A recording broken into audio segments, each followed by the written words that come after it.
we just watched a pretty interesting little announcement. Yeah. We just live streamed the Breakthrough Starshot. Yeah, that's it. Starshot announcement. Yes. Which was, I mean, I wouldn't know anything about it before it started. Yeah, so I mean, I literally heard about it about 2 hours before it was broadcast. Yeah, I didn't what's know this? anything. Oh, it's being broadcast today, live. Fair enough. Yeah. Heard about the guy. So the guy Yuri Milner is a Russian. I don't know how he's rich. Like what he's done to be so rich. Business. Business. He's done business. He's taken care of business. He's sorted out some business. Yuri Milner. He's the same guy who started the Breakthrough Listen project. Last year. Funded that $100 million to do, like, we spoke about it a while back, I think, briefly, at least in one of the episodes, do like a massive, basically the biggest ever survey looking for signs of extraterrestrial intelligence, and that's coming up like this year, probably next year. I think we discussed that briefly in an old episode. Yeah, I think we did. Yeah. On extraterrestrial stuff. Yeah. Extraterrestrials. Yeah. Maybe like the Fermi paradox or something. Yeah. So it's him. So it's another one of his like funded. Is he the breakthrough thing? Is that all his? I think it's his projects that he funds. Breakthrough Listen. There's Breakthrough Message as well, isn't there? Which doesn't have like a nearly as large a pool of funding. I think it's like a competition to design a message to be sent out or something. Something like that. I can't remember. It's some sort of active communication thing rather than a passive thing. Yeah. With potential alien civilizations, but just casual. Yeah. But yeah. So this is his new endeavor, his new project, his new whatever. Yeah. Called Starshot. And so when we started watching it, the first thing was, well, Starshot sounds like they're going to do something with either not the sun, so it was probably going to be a star that's not in a different solar system. Yeah. But what that entailed, we didn't really know. No. And so he started off the announcement by talking a lot about human spaceflight. Yeah. And human missions. And so there was this kind of like feeling between us that hang on, where's hold this on going? a minute. Is this a human mission? Because my imagination just started running away with me completely. Yeah. Like almost every word he said, I'll be like, okay, so it's something about this. Shit, something about this. And it started with this intro about like the history of space exploration or something, or kind of like very broadly talking about humans wanting to like explore, and then about really like habitable planets around other stars. And I was like, oh shit, where is this going? He's gonna fucking announce like funding for a human mission to like another star or something. It sounds ridiculous, but I was thinking, my mind was sort of going to these there's places. kind of, with all these new billionaires who are just funding random projects, there's sort of no rules. Like they it's their money, they can come up with a crazy idea, and they've got enough money to swing around that people will get behind it. Yeah, exactly. So I mean, we didn't know what we were going into, and what was going to happen. Anyway, it became slowly more apparent as to what it was going to be. Yeah. Started to narrow down on like, okay, this is sounding a bit more realistic now. And it is a mission to another star. Yeah, which is, I mean, that's awesome. Yes, the first one ever. And is going to use a kind of sort of solar sail type technology. Yes, well, a light sail. A light sail, which is sort of a solar sail. Yeah, but they're not using solar energy. That's it. That's it. It's the same thing. But same thing.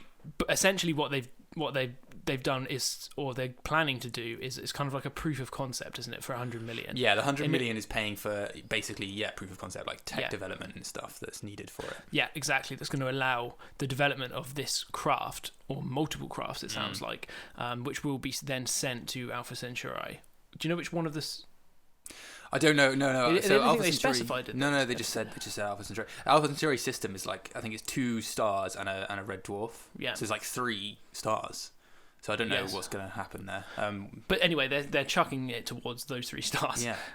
And I mean, it's gonna take what, 20? Well, that's the thing. Well, so there's the technology. We might as well go through roughly what the technology is first. Yeah. So it's a solar sail or a light sail, and a light sail because it's powered by high power lasers that are based on the Earth. So that concept's been around for a little while. Yeah, it has. But the key innovation they think they've made is that they've been able to miniaturize the whole thing. So it's like this tiny little, like basically just like a chip. Yeah, like the spacecraft. Yeah, literally like a chip. It was like a gram or something. Yeah, ridiculous. So and everything, it's going to have they're going to have multiple ones of those, aren't they? Like multiple different spacecraft. I think the idea is to have like thousands of them. Yeah. And they are specialised in their own specific things. So one of them's like specialised in taking photographs. One of them measuring, I don't know, the magnetic fields and stuff. You know, this type of things that you would normally have specialised instruments for on one spacecraft. But you basically blast them all. So it's like a spacecraft that's been deconstructed into like tiny components. Yeah. And you send them all separately. Yeah. Yeah, because the idea is that you can get them accelerated to a much, much higher velocity because they're so light. Yeah. So and using this kind of array of, I don't know how many lasers, but lots and lots of lasers basically pointing at one point. Yeah, it's a big old laser. I think that when you combine them all together, that is going to be a beast of a laser. Yes, a huge amount of energy. And they said it would be able to accelerate to, you said 20% the speed of light in a really quick time I'm pretty sure he said a few seconds. Yeah, I mean, is that? How is? I mean, I can't. Do the materials survive that kind of acceleration? Like, fuck. That's going to be insane. Like. That seems insane. I mean, I have no idea of the numbers, but like thousands upon thousands, possibly millions of G of acceleration experienced. Yeah, I guess they'd have to be designed to survive it. And maybe that's fine if you're not like a person or something. You just a little little component, like a little kind of like chip or something. Yeah, I don't know. It's mental. It's mental fast acceleration. Yeah, really crazy. But that's the thing. Like up until literally this today. Yeah. None of all the concepts for getting to Alpha Centurai, we've been through this. To get into the nearest star, either take a really, really long time or just like not very feasible with current technology. Yeah. So he's just stepped up and said, we can do it as long as we make them really small and really light. We can do it. We're just going to design these lasers and then we're going to do it. Yeah, they had Freeman Dyson there, didn't they? Who was one of the Project Orion people. Yeah. Originally, so he was kind of, he's been trying to look at getting to the nearest star with that Project Orion thing for a long time, which was cancelled, and I think he was very upset about at the time. Yeah. But yeah, I mean, it's a very, very interesting concept. Very cool. 20 years within our lifetime. Yeah, 20 years. Well, 20 years. The journey's like 20 years-ish. Yeah, and then it'll take 4 years to transmit data back. And it's probably not going to start for another 5-10 years, depending, because they will need to get a load of extra funding as well. Like, this is a multi-billion-dollar project to actually do the thing. Yes. Yeah, for sure. Yeah, so they have to build this array of lasers. Yeah, which is lots of. So that's one of the good things about it. It's not only a mission to Alpha Centurai to go and look at the cool stuff there, but also there's going to be lots of technology development going along with it. So, an important step in human exploration, basically. Yeah, it does seem like it. I mean, the concept of actually having a mission going to another star system in our lifetimes. And we might see pictures of another star system, of any exoplanets. Yeah, so I think Alpha Centurai, I think there is a planet there. At least people think that there is at least a planet around one of the stars. There's potentially more, but we don't know that much about it. But maybe, you do assume that by the time these things get launched, whenever they get launched, that we would have characterized it with much more detail. You would hope that there's a few stars. Most of them aren't as close as Alpha Centurai, but are they? But there's a few more. I mean, that is obviously the closest system. But there's 5 or 6 that are potentially alternatives.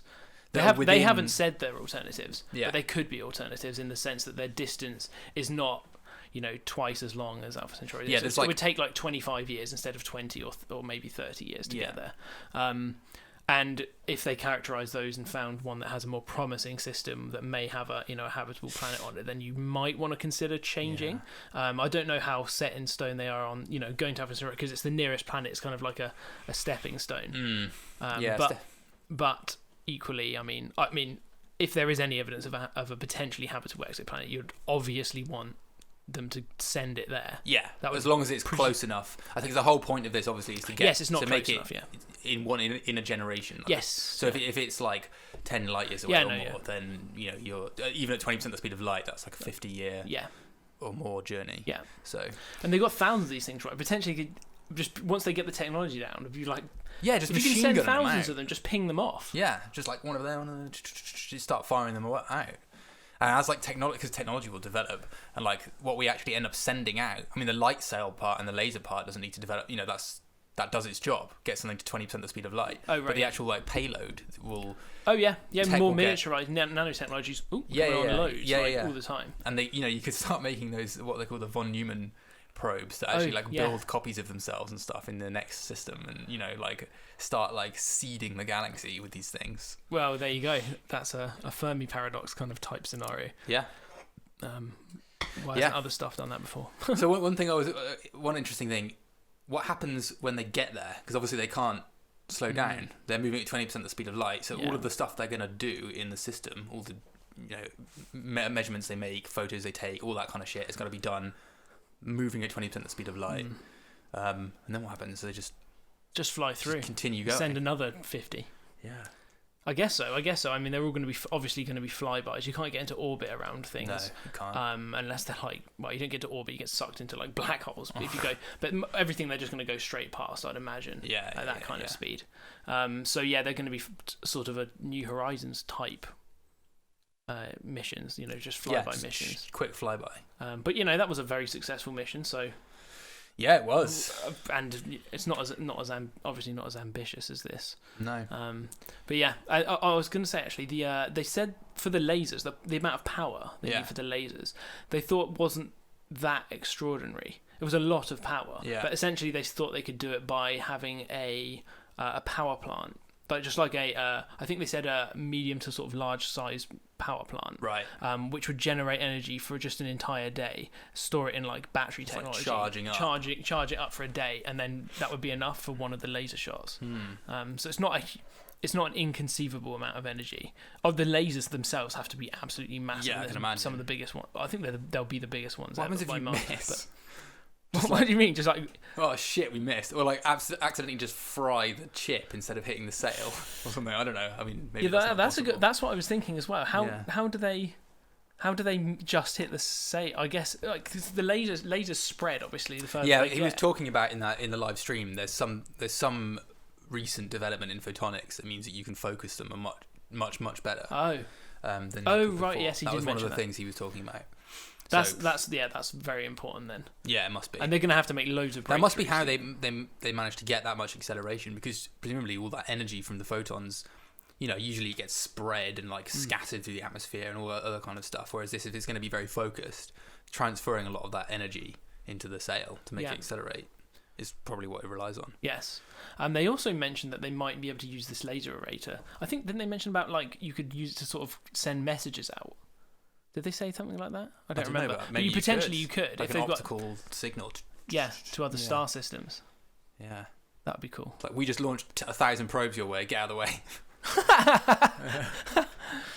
Yeah. Or even, if the technology works, then maybe it's a way of getting around the solar system. Well, yeah. Maybe not using that specific array in that setup. You could use loads of flybys of any. You mean larger craft? Yeah, just getting larger craft around between planets in the solar system. Maybe not, but maybe it would end up being kind of viable. Yeah, you get to because it's basically powered by electricity from the ground. Yeah, and you get pretty big speeds. I wonder if you could slow it down using the same technology on the other end. Yeah, I guess it depends. Just fire it with a laser to Mars, and then when it gets to Mars, lasers on Mars fire at it and slow it down. Yeah, the problem with. You fire it at Mars? Oh, for what you mean? I'm just talking about using it to get around the solar system. Yeah, sure. And say, we're in a situation where there's a colony on Mars or something already. Oh, right, yeah. A laser on the other side to sort of slow it down. Yeah, sure. Or stick a mirror on Mars. And just bounce it off. Yeah, that could work. Well, I'm not sure it could work. You put it on the moon, though. Get just a clever system of mirrors and just you could have laser highways around the solar system that they ride into. Yeah. It's just a laser and you just fly up to it and you just put out your sail and there's one going back the other way. Yeah. Or something to a stream of it, and you just switch lanes to slow yourself down. Yeah. It's kind of like a Futurama almost. I can imagine highways of vehicles. It's probably not going to be like that. I have to say, when they were talking about it, he was talking about this new technology and stuff. Yeah. The M drive was creeping into my head. Oh yeah, good point. Same. I was thinking, surely it's too kind of left field for this.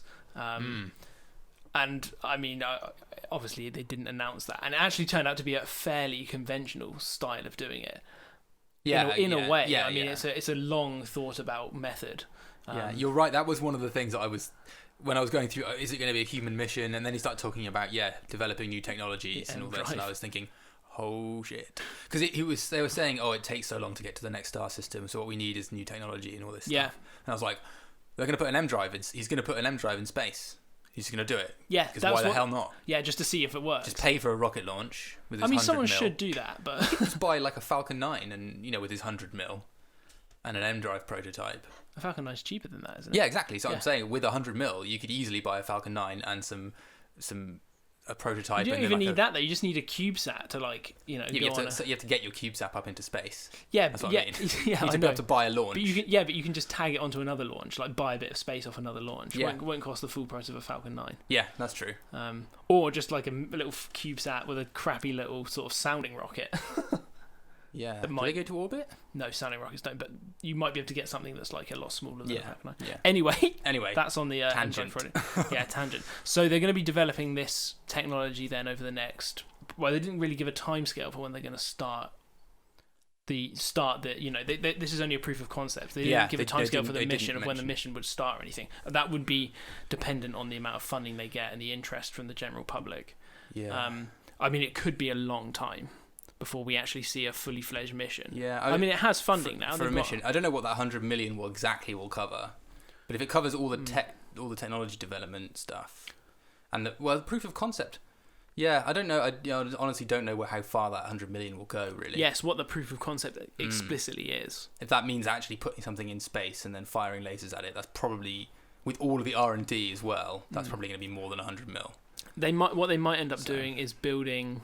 This laser array, instead of building whatever, say they need 100 lasers or 50 lasers. Yeah. Build like two of them or three of them. Yeah. And then put something up and see if you can get it to a certain speed, and that would be 100 million, spent on a proof of concept that the thing could work. That's what they're going to do, presumably. Is just show that they can power this thing, and then do the math to scale it up and show that it would work with more energy. And bigger lasers and more of them and stuff. Yeah, and then hopefully there'll be interest from, space agencies and stuff. Yeah.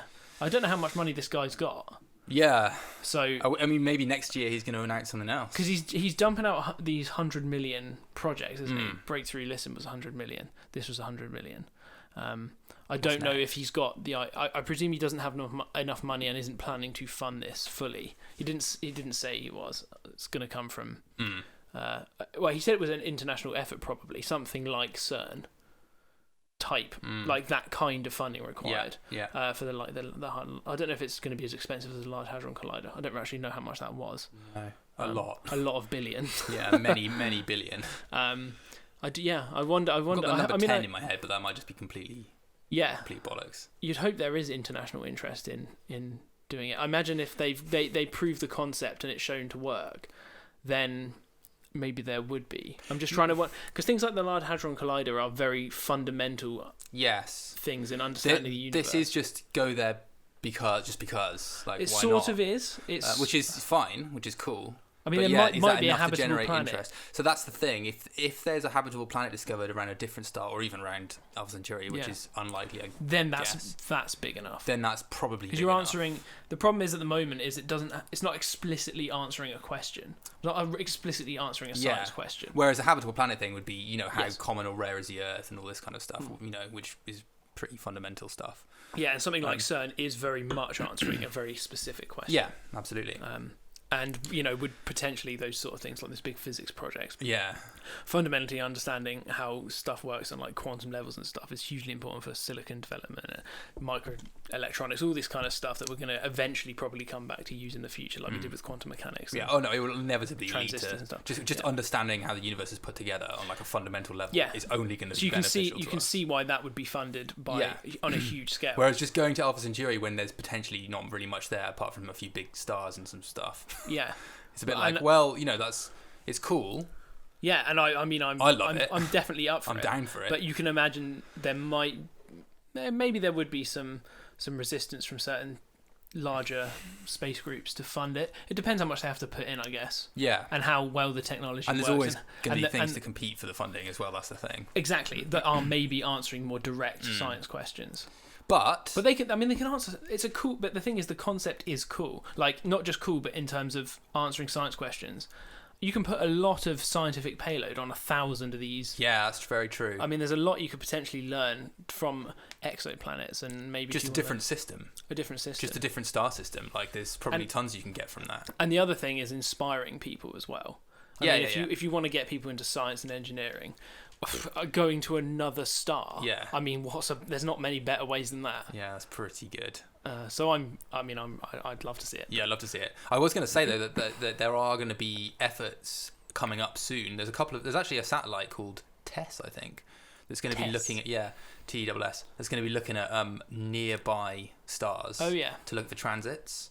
Transiting planets in the same way that Kepler's doing for the stuff that's like hundreds of light years away. Oh right. And I know there's other stuff that we've both heard about using like ground-based telescopes to search nearby stuff. So it could be that between now and the time that they want to actually start launching these things to Alpha Centurai, that there is like a better destination selected that's more likely to have like some meaty scientific return. Yeah. So he wanted specifically within a generation. Yeah. Which, I mean, 20 years is not. That's 20 years within. I don't really know what the definition within a generation is. What's a generation? I mean, is that just a human lifetime? Does he mean just like somebody's career? So somebody could like start working on these things at the start of their career and then be still working on it when the data comes back. Maybe. Like with a mission in the solar system. Maybe. But I do wonder if there is a much better candidate somewhere that's say 50 years away. I mean, is it worth maybe just actually going for that instead? Yeah, maybe, and that might be the kind of thing that